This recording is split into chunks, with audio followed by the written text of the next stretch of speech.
Buen día a todos, bienvenidos al Inter-American Institute for Democracy, este miércoles 12 de noviembre del 2025. El día de hoy tenemos una conferencia titulada Cuba hoy, 67 años de dictadura. Esta conferencia la preside el embajador Armando Valladares, parte del directorio del Inter-American Institute for Democracy. Indico a ustedes que el Inter-American Institute for Democracy es una entidad privada sin fines de lucro, cuyo objetivo es la promoción y la difusión de los valores de la libertad, la democracia, los derechos humanos y la institucionalidad en las Américas. Está constituido por académicos, políticos, profesionales, trabajadores, empresarios, hombres y mujeres de distintas nacionalidades. La conferencia de hoy por el señor Ferrer tendrá una presentación y tendrá algunos comentarios por un grupo de expertos. Para empezar, invito al presidente del Inter-American Institute for Democracy, don Tomás Regalado. Don Tomás Regalado es un periodista de amplia trayectoria, fue alcalde de Miami, ha sido director de varios noticieros de radio en Miami y reportero para Univision. Bienvenido, don Tomás. Muy buenos días a todos desde la sede del Instituto Interamericano por la Democracia en la ciudad de Miami. Hoy tenemos un programa sumamente especial. Se han hecho muchos foros muy importantes sobre Cuba. Lo que ocurre es que en este caso no vamos a hablar específicamente de las esperanzas pospuestas, de las promesas no cumplidas, de los momentos históricos en Cuba como el 11J, como el período especial, como el éxodo del Mariel, como el hundimiento del remolcador 13 de marzo, sino que se va a abordar a fondo por parte de alguien que lo ha vivido y lo ha sufrido, cuál es la realidad política y qué puede pasar en Cuba. Ese es el caso de José Daniel Ferrer. Alguien que el exilio cubano y el mundo adoptó como preso político de conciencia, justamente como en el caso del embajador Armando Valladares durante años en la década de los 80, ya que él entraba y salía de las prisiones, pero jamás bajó su bandera de batalla. Hoy vamos a conocer lo que José Daniel Ferrer piensa, asegura que va a ocurrir en Cuba. Y nosotros, por supuesto, ansiosos, vamos a escuchar sus palabras. Bienvenidos a este foro especial. Muchas gracias, don Tomás. A continuación vamos con la conferencia titulada Cuba hoy, 67 años de dictadura por José Daniel Ferrer. A quien tengo el gusto de presentar, el señor Ferrer es un reconocido activista cubano por los derechos humanos. Fue uno de los 75 presos detenidos en la Primavera Negra de Cuba y fue condenado a 25 años de prisión. Estuvo en prisión desde el año 2003 hasta el año 2011 y fue declarado prisionero de conciencia de la Primavera Negra de Cuba por Amnistía Internacional. Desde octubre de este año 2025, reside acá en Miami tras un exilio forzado. Bienvenido, señor Ferrer.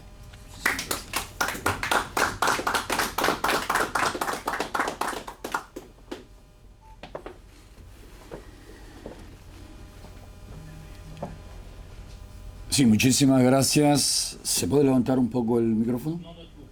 No necesito. Ahí funciona bien. Sí, no hay problema. Gracias, gracias. Les decía que muchísimo le agradezco al Instituto Interamericano por la Democracia.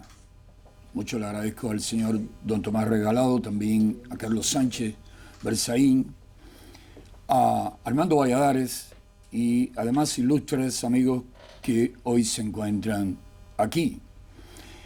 Venía con mucho valor, venía muy firme y decidido a compartir con ustedes mi experiencia en la lucha por la libertad y la democracia de mi país, de mi patria, de Cuba, y también por la libertad y la democracia para todo el continente. Pero nuestro amigo Armando Valladares me acaba de dar un susto tremendo cuando me dijo: muchísimas personas te van a estar observando. Me he preparado durante años para enfrentar la cruda y brutal represión de los esbirros de la tiranía. Pero a veces nos asustamos un poco cuando nos dicen que hay un público bueno, un público compuesto por personas de bien, amantes de la libertad y la democracia, que nos está observando. Pero voy a tratar de acopiar fuerzas y valor y resumir de la mejor manera posible lo que ha sido nuestra lucha durante los últimos años y cómo hemos llegado a tan triste y lamentable situación, a tan terrible situación en la mayor de las Antillas. Y lo que ha venido ocurriendo en otras naciones del continente, como Venezuela, Nicaragua, y en buena medida hasta hace poco en Bolivia, tiene que ver también con la existencia de un régimen comunista en la patria de Martí, en nuestra querida y amada Cuba. Todos sabemos cómo llegamos al momento actual.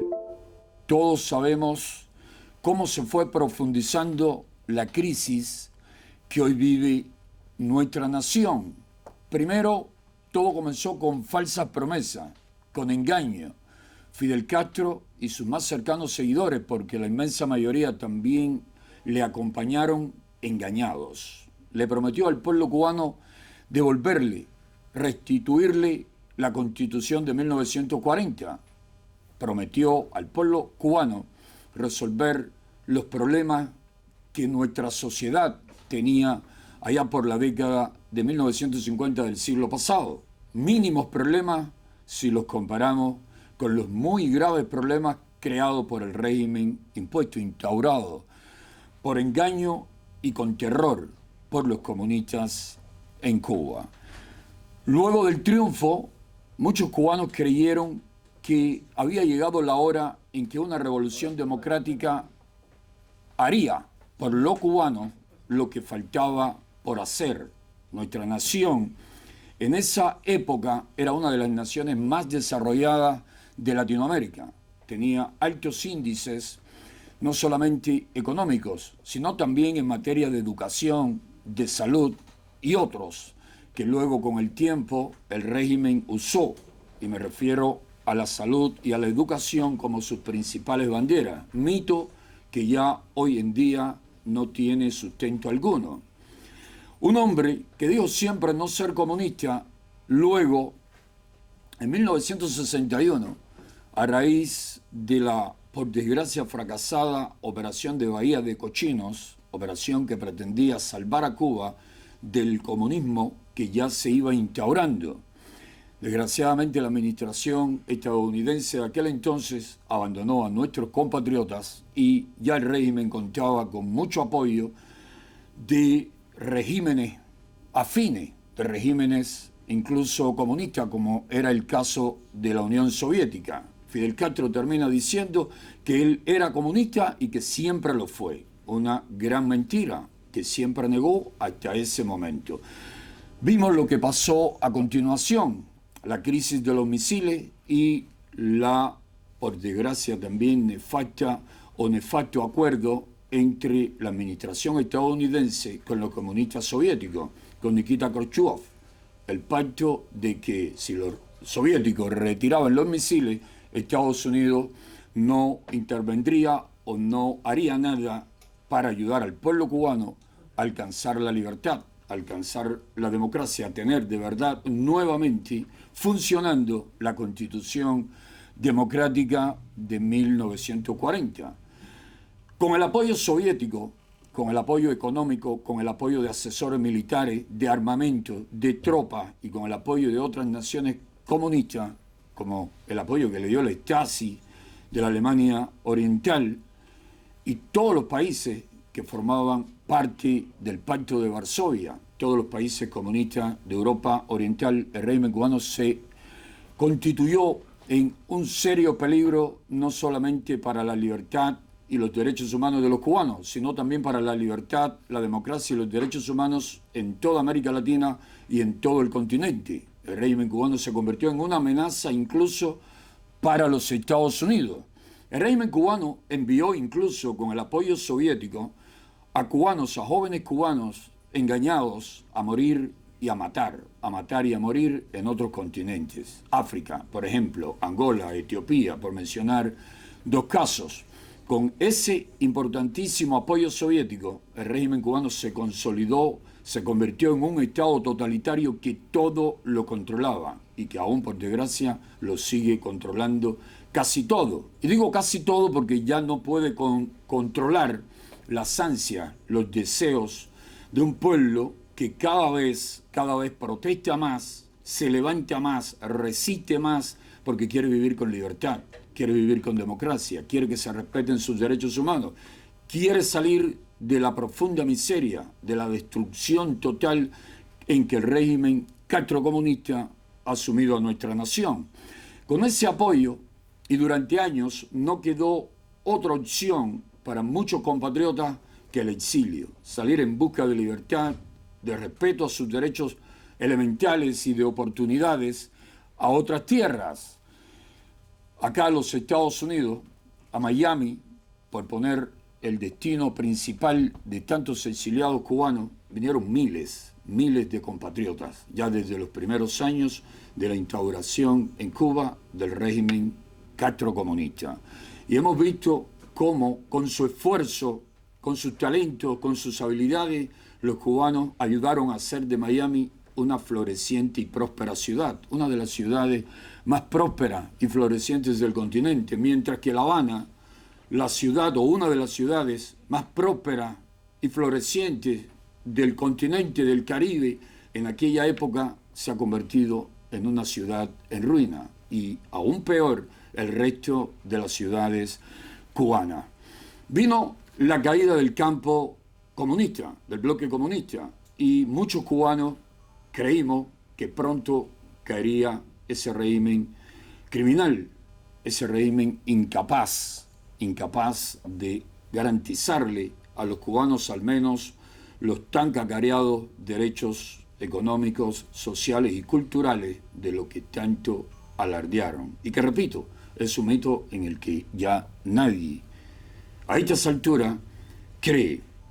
Muchos creímos que el cambio estaba cerca y muchos nos dedicamos, cada cual según podía, cada cual según su óptica, su visión, sus posibilidades, a dar nuestro aporte, nuestro concurso para que esa transición a la democracia ocurriese lo antes posible.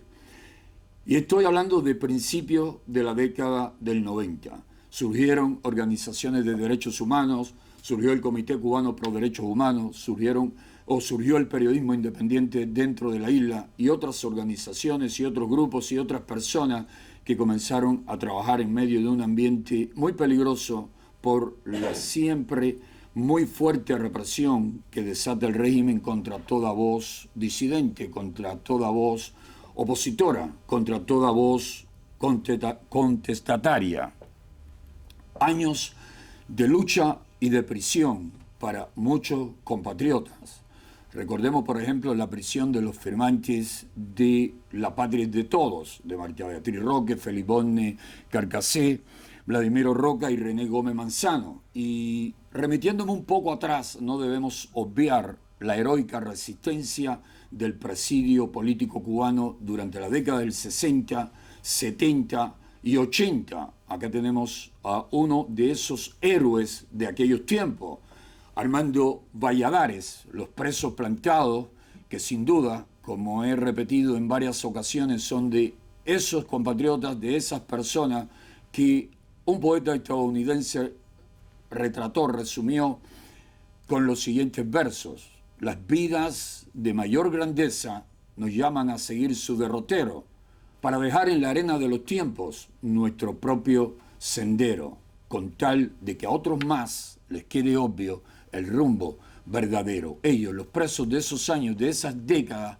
con su ejemplo, con su valor, con su firmeza, con su heroísmo, trazaron el camino a seguir, el camino de la resistencia, de la firmeza, del compromiso con esos sagrados valores que son la libertad, la democracia, los derechos humanos y la economía de mercado. Pasó la década del 90, tuvimos el éxodo masivo del 94, agosto del 94, las protestas primero, el éxodo después, protestas masivas en la capital de Cuba, en La Habana, represión muy fuerte, brutal contra quienes protestaban, y luego el éxodo. Miles de cubanos salieron nuevamente en busca de libertad y de oportunidades a otra tierra.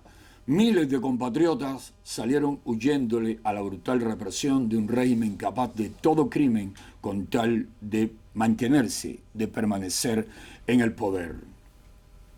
A mediados de esa década me uní a la oposición no violenta en Cuba. Comencé primero en una organización juvenil y luego llegué al Movimiento Cristiano Liberación. Con el Movimiento Cristiano Liberación comenzamos la campaña a favor de la iniciativa ciudadana Proyecto Varela. Cuando el régimen vio el impulso, el auge que estaba teniendo esta iniciativa, pues el régimen nos llevó a prisión a 75 activistas pacíficos, defensores de los derechos humanos, líderes de organizaciones políticas, gestores del Proyecto Varela, periodistas independientes, escritores, y nos condenaron a penas que iban desde los 28 años de prisión que le impusieron a Luis Enrique Ferrer, mi hermano, hasta los 6 años de prisión que recibió un activista de Las Tunas, el que recibió la más baja sanción. La mayoría fuimos condenados a prisión de más de 20 años, sanciones de más de 20 años en las más terribles prisiones que ha conocido el hemisferio occidental, que ha conocido el continente americano. Pasé 8 años en prisión. En prisión sufrí golpiza, tortura y vi todo tipo de abusos y crímenes contra otros activistas, otros prisioneros políticos, otros hermanos de causa. Vi incluso, o supe, porque no estábamos en la misma prisión, pero yo había pasado por esa tenebrosa prisión que es Kilo 8 en Camagüey, o la 26, o se me perdió la llave, como generalmente se le conoce. Allí enfermó grave de muerte nuestro hermano de lucha Orlando Zapata Tamayo, que terminó muriendo en un hospital de la tiranía en la capital, en La Habana. Allí experimenté, vi, sufrí todo tipo de abusos, de tortura, de crímenes por parte de los esbirros, de los carceleros al servicio de la más infame de la dictadura que ha conocido nuestro continente. Salí de prisión a los 8 años. Una prisión de 25 años era la condena que me habían impuesto. La fiscalía llegó a pedirme la pena de muerte. Salí de prisión y al salir me tocó que mi patria, mi nación, estaba en peores condiciones que la que tenía 8 años atrás cuando nos encarcelaron, que la represión y los controles excesivos del régimen comunista habían aumentado la crisis económica y que habían profundizado la crisis en cuanto a vivienda, transporte, salud, educación, la crisis profunda en todos los sectores, en todos los ámbitos, en todos los campos de la sociedad, de la vida de la nación. Comenzamos a reestructurar nuestro activismo, fundamos la Unión Patriótica de Cuba y esta organización empezó a crecer por toda la isla. Y junto a otras organizaciones como las Llamas de Blanco, el Movimiento de Resistencia Cívica Orlando Zapata Tamayo y otros grupos muy importantes de la oposición prodemocrática, empezamos a levantar los ánimos de nuestro pueblo y el activismo crecía. Todo parecía indicar que ahora sí íbamos por muy buen camino y que la tiranía no iba a parar los esfuerzos de un pueblo deseoso, de un pueblo que quería o que quiere, que sigue queriendo vivir en libertad. El régimen desató nuevamente la más cruda represión contra todo el activismo por toda la isla. Nuevamente comenzaron a llenar las cárceles que nunca han estado vacías en casi 7 décadas de tiranía, de régimen comunista. Comenzaron nuevamente a incrementar el número de activistas encarcelados y con ello a disminuir el auge del activismo prodemocrático, del activismo a favor de la libertad y la democracia de nuestra patria. Pero la resistencia continuó por toda Cuba. El valor, la firmeza de los activistas se mantuvo en alto también en las prisiones. Vino la crisis del 2021, la pandemia de la COVID-19, la incapacidad del régimen de satisfacer las demandas de la población, de garantizar la debida atención médica a tantas personas enfermas, el régimen jugó con la salud de miles de cubanos, no compró a tiempo las vacunas necesarias, jugaron como siempre a alardear de que ellos eran capaces de crear vacunas para proteger a la población de nuestro país. Cuando llegaron a tener sus vacunas que no han sido todavía, no han tenido la aprobación de la Organización Mundial de la Salud y que no sabemos en realidad cuál es su eficacia, cuando tuvieron sus vacunas ya habían muerto miles de cubanos por la actitud perversa, cruel del régimen castrocomunista. Eso hizo posible que el pueblo, ya cansado de tantos abusos, saliese masivamente a las calles de muchas ciudades y pueblos de nuestra nación. Y estoy hablando del 11 de julio de 2021. Ese día salí a la calle con mi hijo, que lleva mi nombre, José Daniel Ferrer Cantillo, su segundo apellido, y fuimos apresados, como otros miles de compatriotas, a lo largo y ancho de nuestra nación. Nuevamente las cárceles llenas de activistas y de personas de pueblo que no militaban en ninguna organización, pero que como nosotros, los defensores de la libertad y la democracia, querían libertad, querían transformaciones, cambios, respeto a los derechos humanos y querían sobre todo solución para los problemas de salud y para la miseria extrema que estaba viviendo nuestro pueblo, nuestra nación. Llenaron, repito, las prisiones y las torturas, los abusos se incrementaron como nunca. He sufrido en carne propia torturas, golpizas y humillaciones que nunca pensé que a estas alturas, en el siglo XXI, en 2025, el régimen castrocomunista fuese capaz de emplear para aterrorizar al pueblo, para mandarle el siguiente mensaje a los cubanos.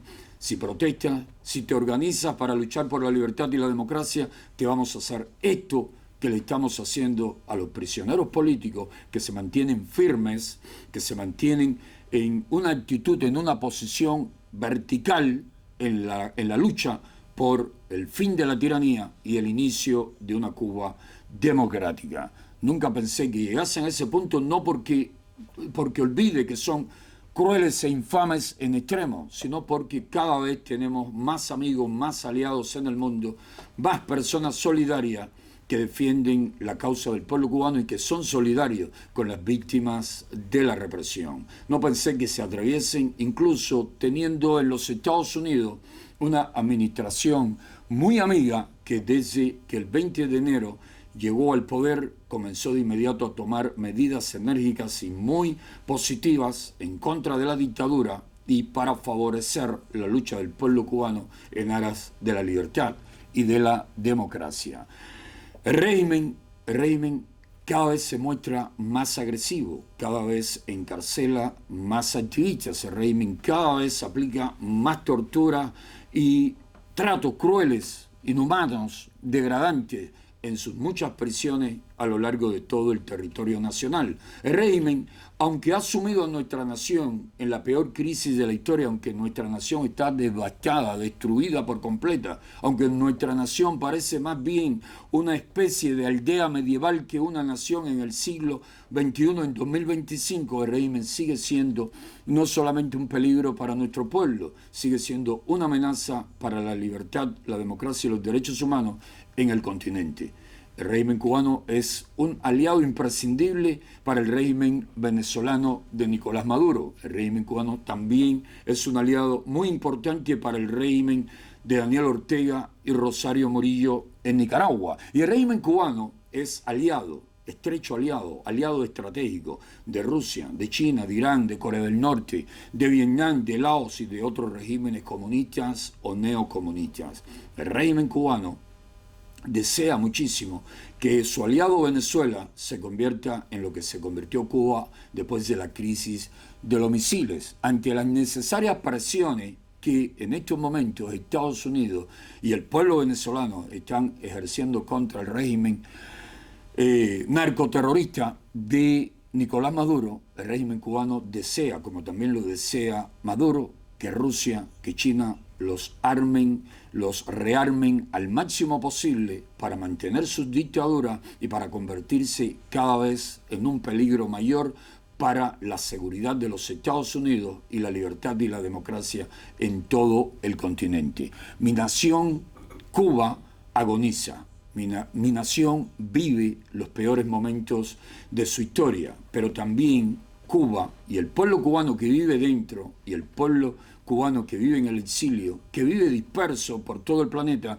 cada vez está más convencido de que sin lucha no hay libertad, que sin lucha no se puede vivir con dignidad en la patria de Martí, en la patria de los Maceos, de Agramonte y de otros buenos y grandes cubanos, que sin lucha no podremos liderar primero y reconstruir después a nuestra patria. Por suerte, muchos factores se van alineando y si seguimos trabajando de manera incansable, si seguimos trabajando con mucho amor, muy comprometido, poniendo en movimiento todos los esfuerzos posibles, con la mayor cantidad de conocimientos, con las mayores habilidades en lo político, en lo estratégico, en lo táctico, para hacer de nuestra lucha una lucha indetenible, creo que estamos muy cerca del fin de la tiranía castrocomunista, como también estoy seguro que le queda bastante poco tiempo al régimen venezolano. Y con la caída de esos dos regímenes cae también el de Nicaragua, y la libertad y la democracia van a consolidarse como nunca antes en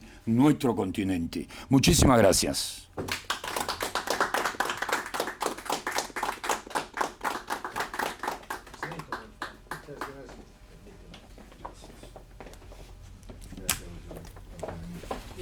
Damos las gracias al señor José Daniel Ferrer.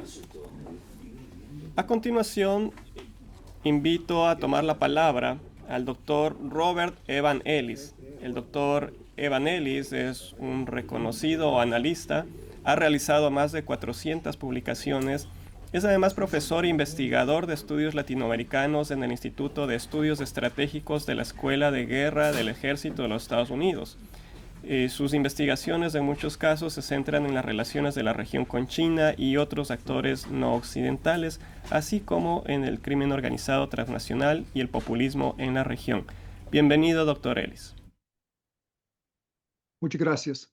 Primero que nada, quiero agradecer al Instituto Interamericano de Democracia y Carlos Sánchez Berzain para la oportunidad de presentar mis comentarios. También para mí es un gran honor de poder participar con José Daniel Ferrer, dado a la importancia y coraje de su lucha.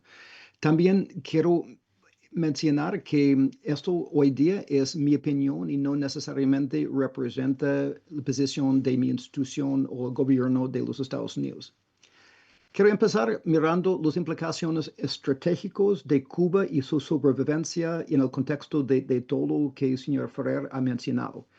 Para mí, con las nuevas políticas de la administración Trump, estamos en un punto de inflexión estratégico ahora en la región, tanto con respecto a Cuba como con el Caribe por lo general, con oportunidades y riesgos que van más allá que solo lo que ocurre en Venezuela o con el narcotráfico.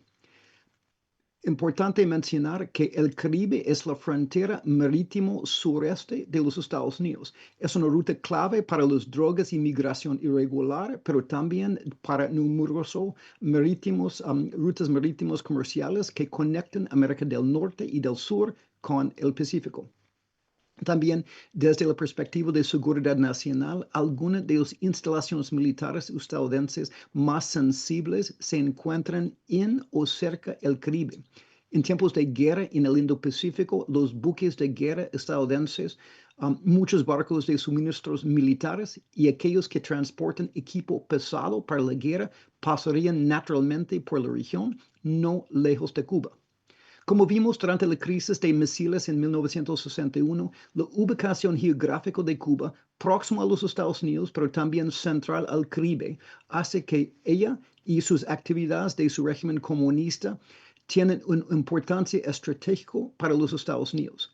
A medida de que la administración Trump ahora dedica mayor atención y recursos militares a la región, es importante recordar en este foro por qué resolver la cuestión de Cuba es fundamental para el éxito de la agenda America's First de la administración. Primero, Cuba continúa albergando adversarios estadounidenses extrahemisféricos, incluso realizando importantes actividades militares con ellos. El año pasado, por ejemplo, Cuba recibió la fragata rusa de misiles Almirante Gorshkov y el submarino nuclear Kazan en la puerta de La Habana. El gobierno de los Estados Unidos también ha reconocido que China opera instalaciones de inteligencia de señales militares en Cuba, incluso en Bejucal. El Centro de Estudios Estratégicos Internacionales ha identificado por lo menos 4 probables sitios militares chinos de radioescuchas en la isla. Se podrían utilizar estos para observar las actividades de instalaciones estadounidenses como Jeddah Sur, los movimientos y perfiles electrónicos de buques de guerra, aviones y submarinos estadounidenses y posiblemente albergar fuerzas hostiles que los ataquen. Cuba también ha colaborado públicamente con Irán y el expresidente iraní Ashtiani visitó la isla en diciembre de 2023. Cuba también, como ha mencionado el señor Ferrer, ha sido clave para la sobrevivencia del régimen autoritario de Venezuela desde el comienzo de la presidencia de Hugo Chávez, sirviendo como el actor intelectual clave de su secuestro de la democracia venezolana y suministrando personal de inteligencia y otros recursos para ayudar al chavismo de mantener control sobre la población. Este apoyo ha permitido indirectamente que Venezuela realice las actividades criminales de lo que hablamos ahora, que matan ciudadanos estadounidenses a través de las drogas y bandas criminales venezolanos como Tren de Aragua. Cuba también ha participado, por supuesto, en la autoría intelectual de movimientos de la izquierda radical anti-estadounidense, desde los regímenes de Rafael Correa en Ecuador, Evo Morales en Bolivia y, por supuesto, los Ortegas en Nicaragua, hasta intentos de sabotear democracias en Ecuador y Chile en 2019 y Colombia en 2020, etc. El espionaje cubano ha perjudicado a los Estados Unidos en sus relaciones con la región. Esto incluye, por supuesto, los 5, Ana Montes y más recientemente Manuel Rocha, quien durante mucho tiempo tenía acceso y funcionarios de alto nivel en los Estados Unidos y secretos de los Estados Unidos. Con la énfasis de la administración Trump en migración y drogas, también es importante destacar que más de 1 millón de personas han abandonado Cuba desde 2020 debido a su represión y colapso económico. Además, no fue por casualidad que el traficante de fentanilo chino Zi Dongyang, conocido como Hermano Wang, buscaba refugio en Cuba tras de escapar a México. Por los tantos amenazas que Cuba presenta a los intereses de los Estados Unidos, es importante, en mi opinión, que la administración Trump aproveche su expansión de presencia en el Caribe para continuar y fortalecer las políticas de su primer mando, en agresivamente contener a Cuba para reducir sus oportunidades de socavar los intereses estadounidenses en el hemisferio.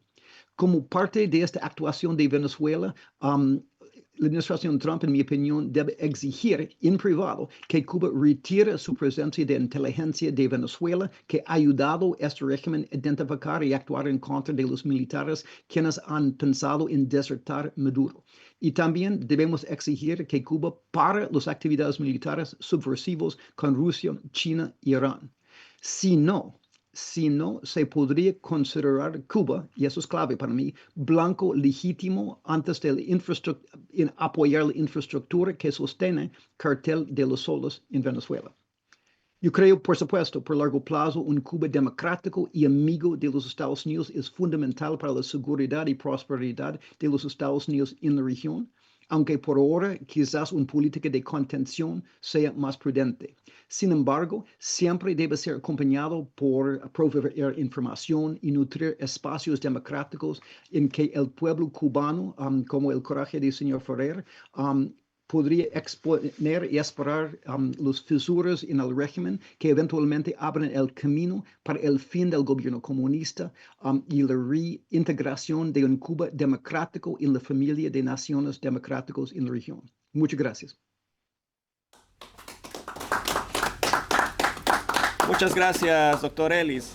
A continuación tengo el gusto de invitar a tomar la palabra al doctor Antonio Marval. El doctor Marval es presidente del Tribunal Supremo de Justicia de Venezuela en el exilio. Es un reconocido abogado, especialista en Derecho Penal y Criminología, profesor de la Universidad de Carabobo. Fue miembro del equipo pionero que formó el Foro Penal, organización sin fines de lucro dedicado a la liberación de presos políticos en Venezuela. Bienvenido, doctor Marval.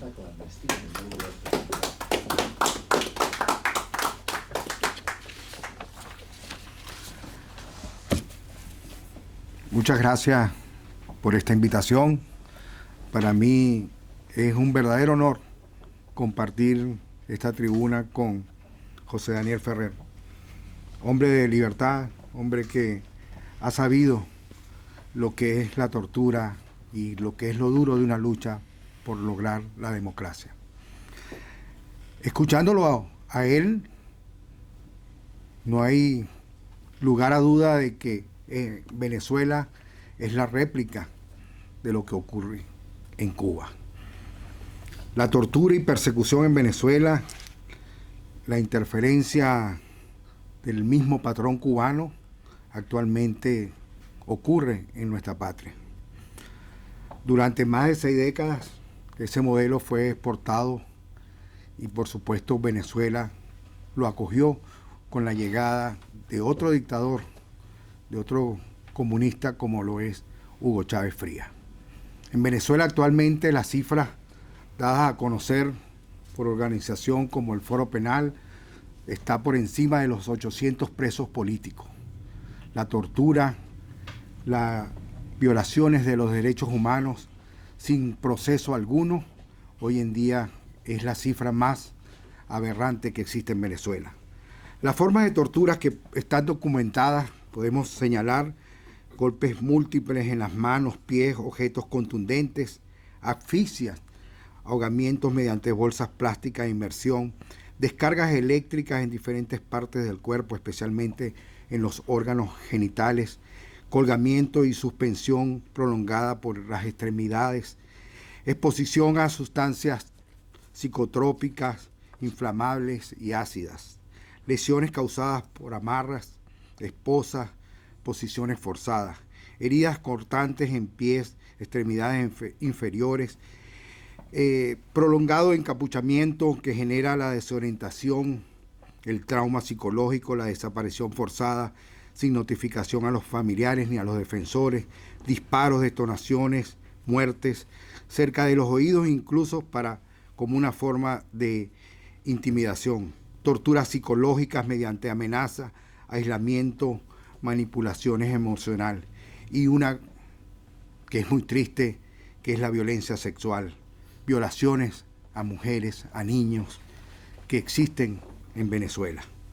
El contexto de la represión como una crisis humanitaria tomada precisamente de ese mismo modelo cubano a través de los órganos como la DGCI, el SEBIN, órganos represores, la Guardia Nacional Bolivariana, órganos represores del Estado.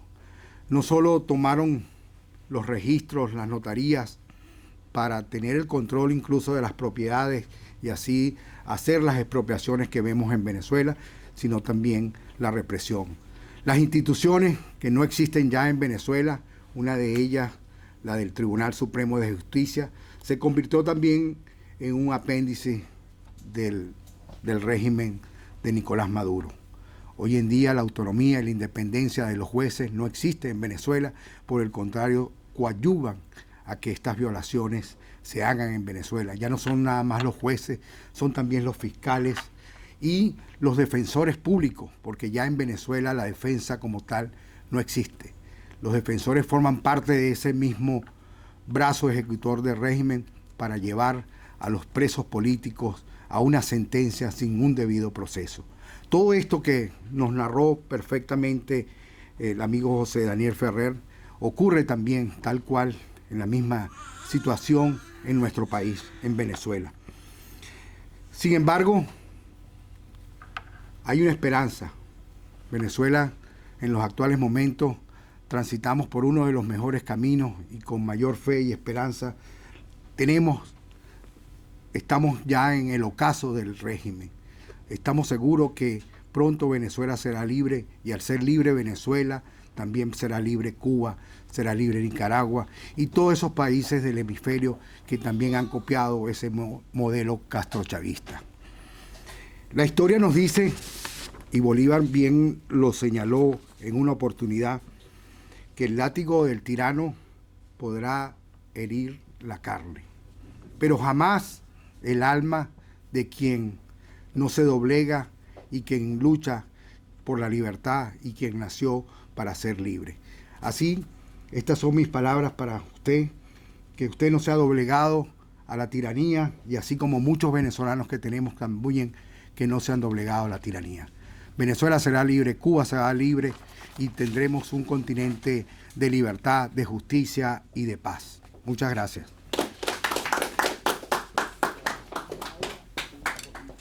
Muchas gracias, doctor Marval.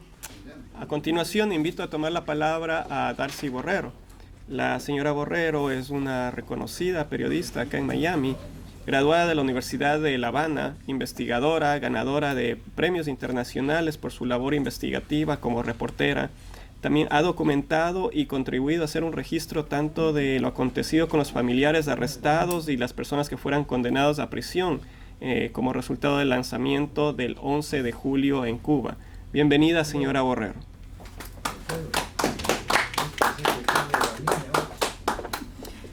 Hola a todos y muchísimas gracias, como siempre, por darnos la oportunidad de participar en este tipo de foros y apoyar desde el exilio siempre la democracia, no solo en Cuba, sino en todo el hemisferio occidental y, bueno, lógicamente en el mundo. Me alegra además mucho estar acá hoy, justo un día después de que en Cuba se ha estado celebrando como una bola de humo, como una pantalla, el juicio a puertas cerradas a Alejandro Gil. Esto lo hemos visto en repetidas ocasiones desde la causa 1 hasta la actualidad, cómo van saliendo piezas de ese ajedrez institucional, de la propia violencia de Estado, que hoy un día pueden ser victimarios y someter al pueblo, y al otro día vemos cómo se pueden convertir prácticamente en víctimas, aunque esa narrativa de víctimas y victimarios también llegará un momento en que habrá que trascender. También quisiera referirme al orgullo que me provoca estar acá hoy también junto al luchador por la democracia en Cuba, José Daniel Ferrer, un santiaguero excepcional. Gracias por acompañarnos acá hoy también. Y me alegra además ser una mujer aquí presente entre varios hombres y una mujer cubana, especialmente cubana, porque han transcurrido en las últimas horas mensajes en redes sociales dirigidos a los hombres que luchan por la democracia justamente, pero diciendo que las mujeres como que no estaríamos presentes en esa lucha, que si acaso podríamos llevar un vestido, un mensaje escondido en el pelo, en una flor, una narrativa como esa tan digamos, banalizando el papel de la mujer en todo lo que es la lucha del pueblo cubano por su libertad, cuando tenemos tantas mujeres que a lo largo de la historia han mostrado su valía y han trascendido esta simple narrativa, y las tenemos acá en el exilio, las tenemos en las prisiones de Cuba, hacia donde hay que mirar cada día de este mundo. Y bueno, realmente no preparé un texto específico, pero tengo algo breve que leer que me gustaría destacar, y es que, bueno, creo genuinamente que no es efectivo perdernos a día de hoy en disquisiciones ni en la búsqueda de un marco conceptual para diagnosticar a un castrismo que agoniza y a la vez se reinventa cada vez que le cae, como por gracia divina, una tragedia con la que justificar su ineficiencia en todo, excepto en la represión y la limitación de las libertades individuales. Un castrismo que a día de hoy sigue instaurándose en las más altas instancias de las Naciones Unidas y en la diplomacia internacional, infiltrando a sus activos para manipular a favor de su ideología, echando mano de cuanto recurso exista desde el punto de vista del soft power, en tanto se perpetúa en el poder, que es su fin último, aunque en ello vayan las vidas de los cubanos y cubanas que resisten a diario. Durante las últimas horas hemos visto, por otra parte, transcurrir y existir la Cuba post-huracán Melissa, con comunidades afectadas en el oriente y paseos de autoridades por esas zonas, entre los que han trascendido uno de Miguel Díaz-Canel diciéndole a una mujer que lo ha perdido todo, que él no tiene colchón para darle. Es el colmo de la política llegando al microcosmos de la familia rural empobrecida que a partir de 1959 Fidel Castro prometió que su revolución aboliría, pero que en realidad multiplicó. Hemos visto en estos últimos días, pero podríamos decir que en los últimos 67 años, la Cuba de los defenestrados, en la que Alejandro Gil es la pieza del momento, movida por el régimen con la grandilocuencia de los delitos contra la seguridad del Estado, que en su historial tiene la famosísima Causa 1 y una estela de fusilamientos que han quedado en la memoria colectiva, aunque esta suele ser, a veces, demasiado corta. Pocos se atreven a dudar que el caso de Gil se traiga a la mesa justo ahora, después del paso de un devastador huracán y en medio de una oleada de chikungunya y otros virus y enfermedades tropicales, para que la ciudadanía desvirtúe la mirada de lo que realmente importa. Varios millones que llegan por concepto de ayuda humanitaria y que difícilmente se puedan ver en las comunidades aledañas al crecido río Cauto o San Miguel de la Parada, desde donde hemos visto además a un ya famoso poblador local rescatar a su televisor como si de su libertad o de su vida misma se tratara. Esa es una metáfora de un país donde ya no hay, aparentemente, nada que salvar a excepción de la vida. Porque en un entorno como el cubano no hace falta ser población penal para que los efectos de la represión se sientan sobre tu cuerpo. Una tortura silenciosa pero apabullante es la que somete a los cuerpos enfermos con chikungunya, por poner un ejemplo, a los cuerpos que hacen cola para lo que haya o para lo que aparezca, y en general a todos los cuerpos que padecen la dictadura. Gracias.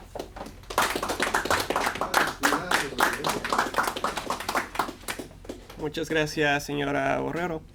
A continuación invito a tomar la palabra al señor Aníbal Toruño. Señor Toruño es un reconocido director de medios, es director de Darío Medio Internacional y cofundador de Radio Darío, fundada en el año 1949. Y bueno, ha dedicado su vida a la lucha por la libertad de expresión. Bienvenido, señor Toruño.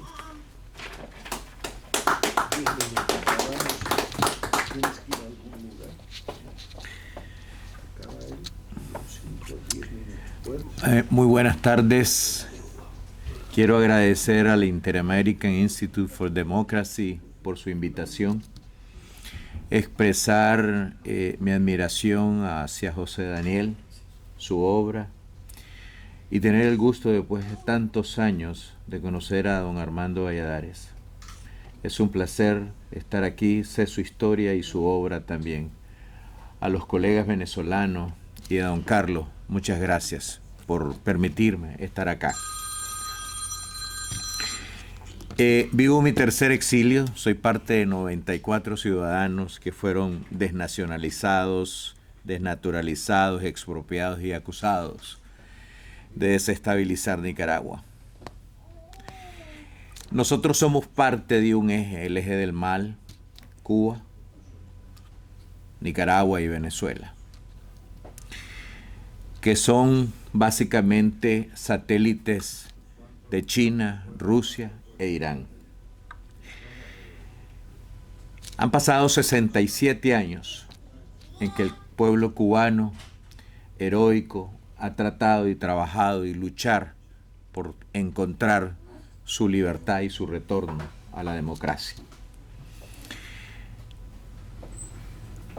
Pienso de que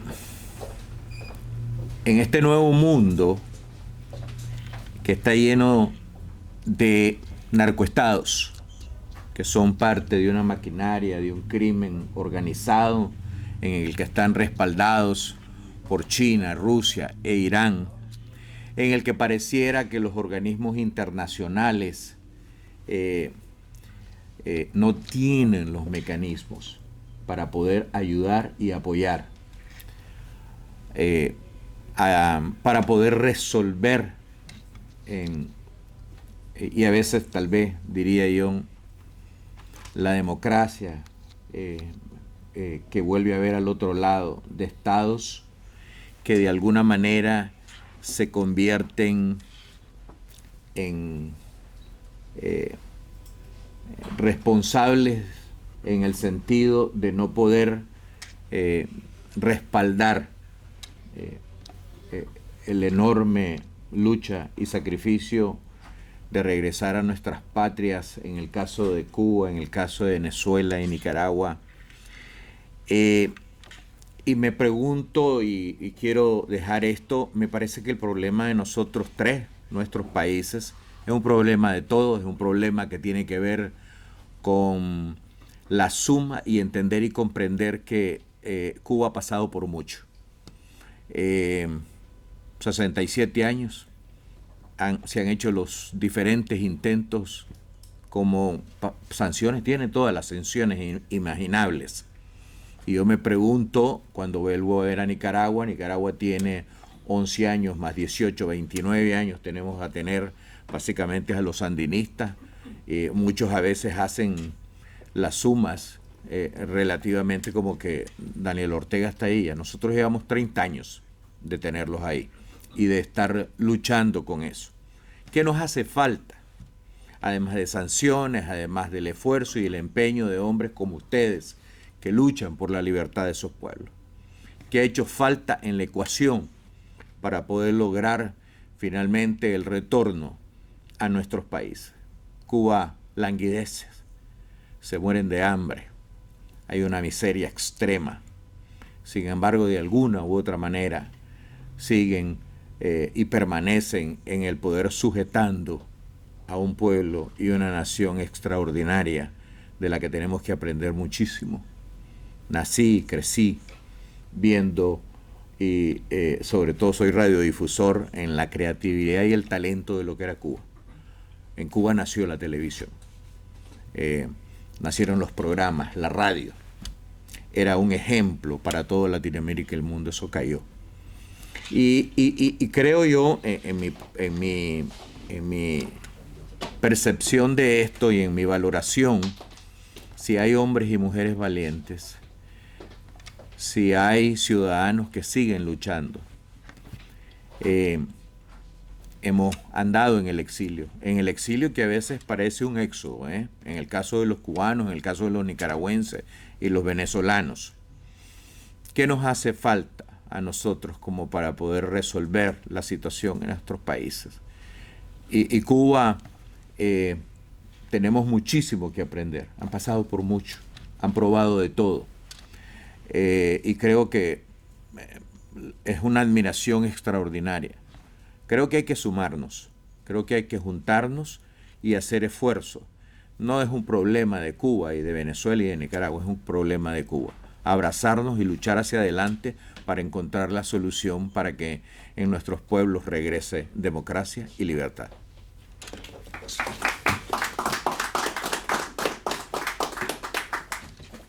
Muchas gracias, señor Toruño.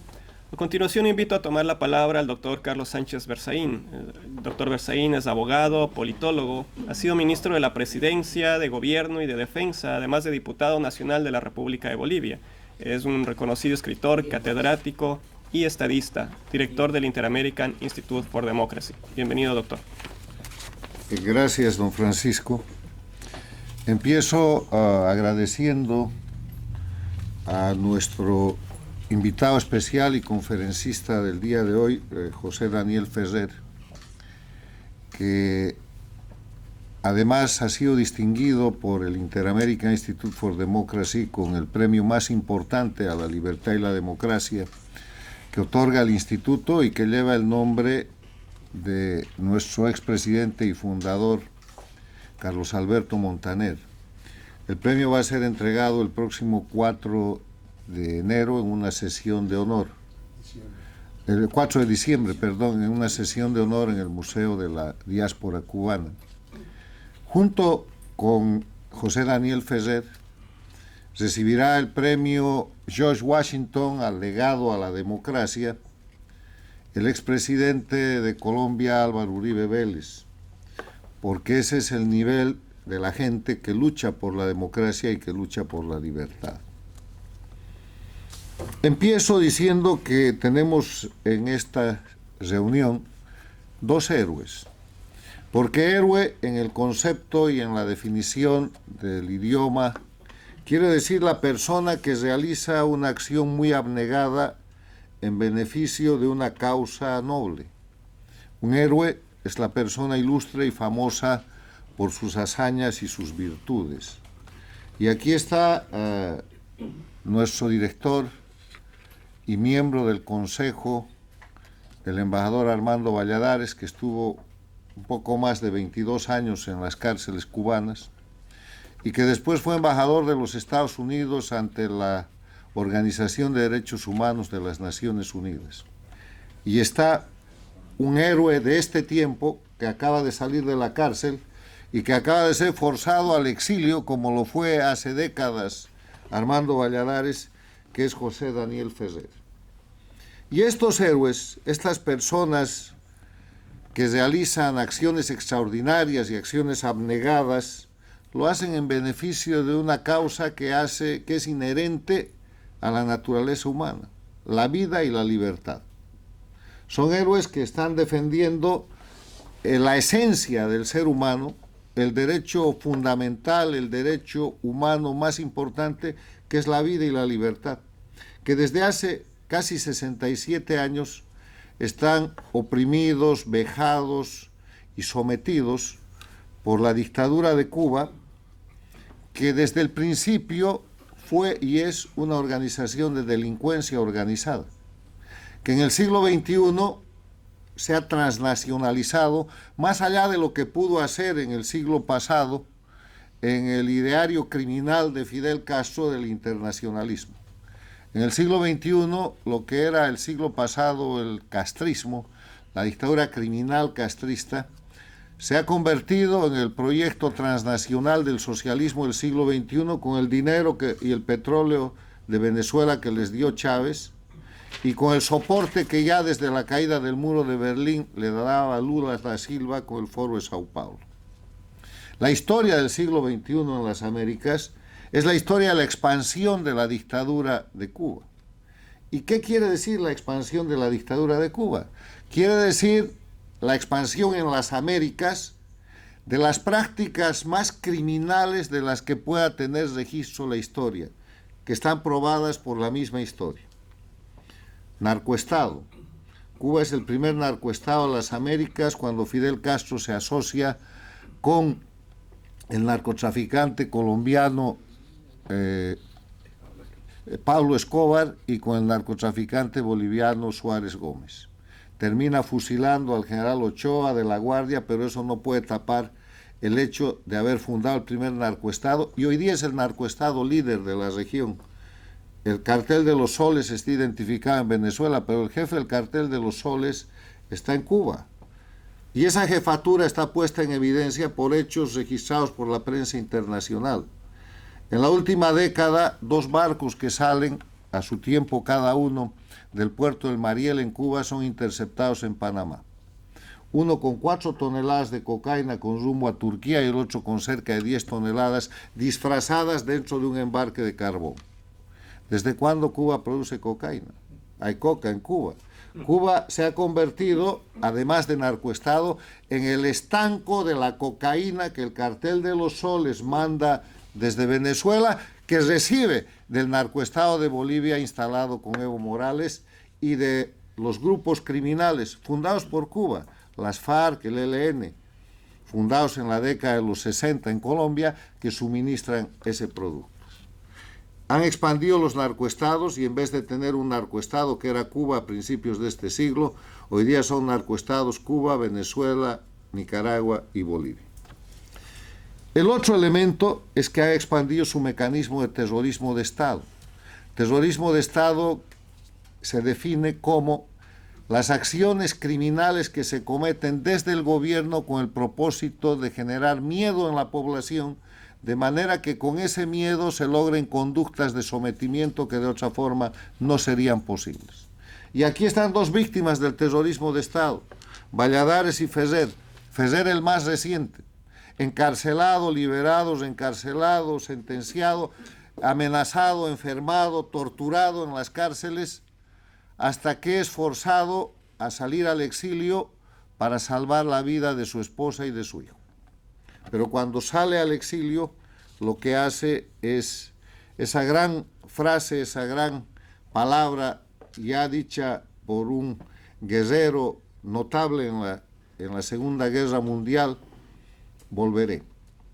Y esa palabra de volveré de José Daniel Ferrer es la señal de que la Cuba dictatorial después de 67 años, ese grupo criminal que funciona en base a crímenes de lesa humanidad, a la creación de guerrillas, a la exportación de terrorismo, a la administración de jueces sicarios, jueces que no son administradores de justicia, sino verdugos de la tiranía, se está extinguiendo y se está agotando.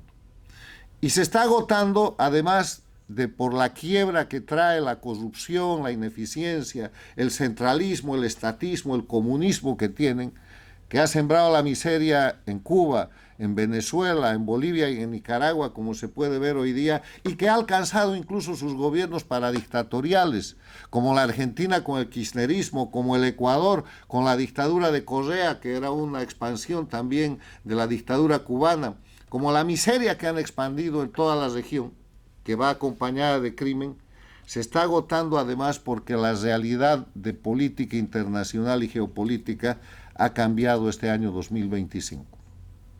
Con el cambio de la política exterior de Estados Unidos, nacida del cambio de la política interna realizada por el presidente Trump 47, que prioriza la seguridad nacional de los Estados Unidos y del pueblo americano, han sido identificados en su verdadera dimensión lo que hasta hace unos meses se pretendía llamar revoluciones o se pretendía llamar dictaduras.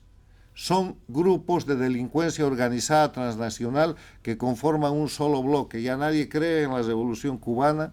La revolución bolivariana es una falacia para cubrir a los criminales en Venezuela. El cambio en Bolivia, el proceso de cambio es el argumento para tapar el narcoestado y la organización criminal que todavía permanece en ese país. La revolución sandinista no es sino un grupo de bandoleros metidos en todos los delitos, y estos grupos tienen un sistema que llaman socialismo del siglo XXI que los cubre.